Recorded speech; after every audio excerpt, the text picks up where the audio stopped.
Just got back from some shopping and some perfume smelling. Obviously men's perfumes, but you know, call them perfumes. And the top standouts were Chanel Allure Sport.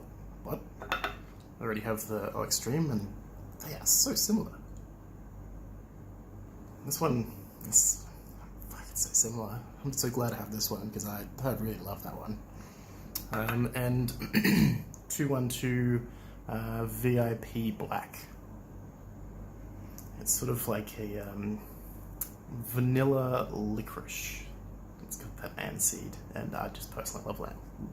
Licorice and ouzo and sambuca, and it's just like adding vanilla on top of that, and it's how it's good. But I looked up the price, $126. That'd make it up there with one of my most expensive if I was to purchase that one. So instead, I've got one that I've been eyeing off for a long time. I got myself the 2-pack from Zara. Weekend 3 a.m. and 8 p.m. But the one I'm going to focus on is the 3 a.m. Because what I've been noticing, I go out clubbing a lot, and I spend an hour plus on the dance floor, which has a few problems. Number one, I spray up here, my head is up here, so like, you know, nobody ever gets to smell it. It doesn't magically waft down, there's too much going on.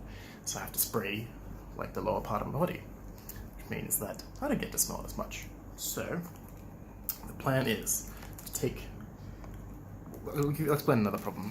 The problem is that I've got like a lot of colognes that are really good, but they're also really expensive. So I tend to use them somewhat sparingly, not because like I've got over like a liter of fucking colognes, but they're just so expensive. Like, at least like a spray, if you could actually calculate how much it costs, it's very little. But the replacement cost is what I sort of focus on, and even Ultramile, I've got like the ability to buy so many of those. I could get like 1.2 liters when I go back to Australia, and it'll cost me like $800. Less, 790 Australian dollars.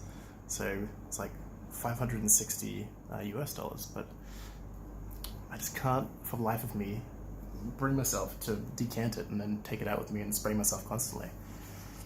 Because I don't know the process yet, and I want to experiment, but I don't want to spend the money yet. So that's what this is for. So let's open this up and take a look. Here it is. So let's take it off and give it a go, shall we? I've already got it all over my arms, so I'll just spray it here. Starts off with a very alcohol-y smell, and then just dive straight into the pineapple. So this is my pineapple scent. This is my creamy orange juice. Orange, not orange juice, but orange scent. It's like really, really creamy orange. This one is pineapple. The other one is mandarin. I'll do a separate review on that one. So the plan is to take this and turn it into this. I bought a bunch of these on eBay, and they were like $2 each. But if you look at the atomizer on that thing, that's like a decent atomizer. This one's currently full of Guess Man. Nice smell, but you know, this was literally the cologne that kickstarted my entire fragrance endeavor, because the performance was rubbish. You spray yourself, and yeah, you can get compliments for the first 30 minutes, but then it's just like the abyss.